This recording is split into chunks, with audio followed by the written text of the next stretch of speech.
You are not lazy.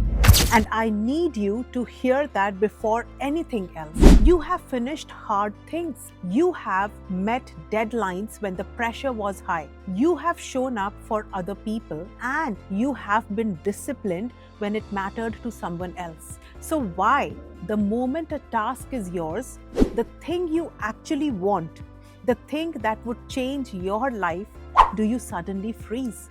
You open the document, you stare, you check your phone, you promise yourself tomorrow, and tomorrow the same thing happens. I am a clinical hypnotherapist and I can tell you exactly what's happening because it has almost nothing to do with willpower. Most people think procrastination is a time management problem, a discipline problem, a you just need to want it more problem. It isn't. Here is the tell. The task you are avoiding isn't hard. You have done harder things before. It isn't unclear. You know exactly what to do. It isn't even unpleasant. Not really. But every time you get close to it, something in you flinches, turns away, reaches for distraction. That flinch, that's not weakness, that's protection. Your subconscious mind has one job, above everything else, keep you safe. And somewhere along the way, it learned to associate this specific thing, this goal, this project, this risk, this visibility with danger. Not physical danger, emotional danger. The danger of failing, of being judged, of being seen and found lacking, of finally trying and discovering it still isn't enough. So it protects you the only way it knows how, by making sure you never really try. As long as you are about to start, you can't fail. As long as it's still possible, it's still safe. That's the trap. Your subconscious would rather keep you comfortable and stuck than risk you hurting. Now, if you want to understand why you can't start, stop asking, why am I avoiding this? And rather ask a deeper question instead. What am I afraid will happen if I actually do it? The answer is never about the task. It's about the story. I will fail. They will see I'm not good enough. I will put everything into this and it won't matter. Who do I think I am? Trying?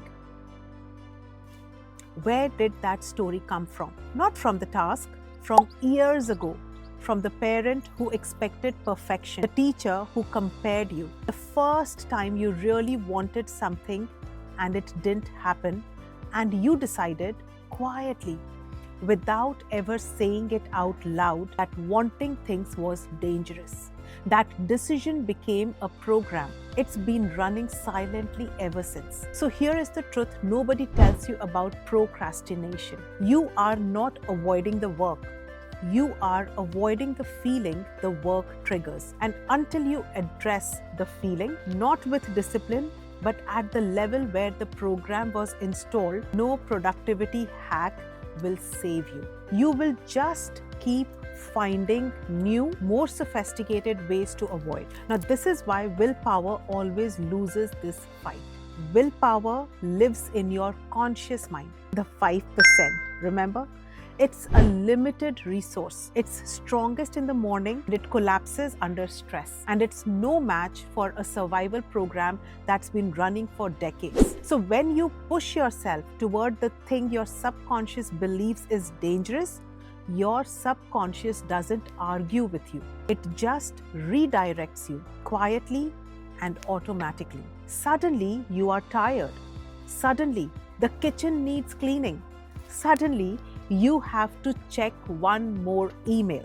And you don't even notice you have been redirected until 3 hours have passed and the document is still blank. That's not a character flaw. That's an operating system doing exactly what it was programmed to do. And the more you blame yourself, I am so undisciplined, I am so lazy, what's wrong with me? The more you reinforce the very belief the program is built on, that you are not good enough, that you can't be trusted, that trying is dangerous. You don't break this loop by fighting harder. You break it by teaching your subconscious that the thing it fears is no longer a threat. Now, here's where clinical hypnotherapy really changes everything. Your subconscious isn't reachable through argument. It's not convinced by logic. You can't tell it to just stop being afraid. It doesn't speak that language. It learns through repetition in a state of receptivity.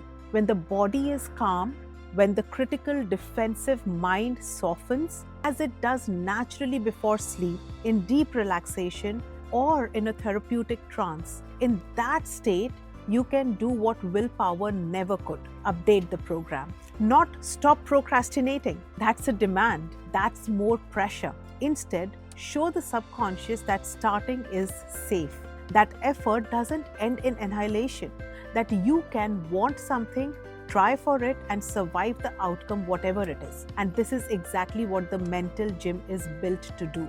20 minutes every evening, 21 days of subconscious training, not to overpower your avoidance, but to dissolve the fear underneath it. Because here's what I have seen again and again with clients who'd spent years stuck. The moment the fear dissolves, the procrastination doesn't need to be fought. It just lifts. You start not because you finally mustered enough discipline, but because the thing that was quietly stopping you is no longer there. So if you have spent years calling yourself lazy, please stop. You were never lazy. You were protecting yourself from a wound you didn't even know was there. And that wound can heal, not through force, but through training, daily practices, and gently. Now, at the level where it actually lives. The part of you that freezes isn't your enemy. It's a scared part of you trying to keep you safe the only way it learned how. It doesn't need to be conquered. It needs to be shown again and again that it's okay to move. That's not a productivity trick. That's the work. And it's the work I do every day. If this landed somewhere you didn't expect, stay with it. The fact that you are still reading, still watching, still hoping this time will be different, that's not weakness. That's the part of you that hasn't given up. So let's train it. The mind is the only muscle most people never train. And the part that stops you from starting, that's the muscle that needs most of the training. So let's do it. Join the mental gym, 21 days, 20 minutes daily, and you will be there. Bye for now.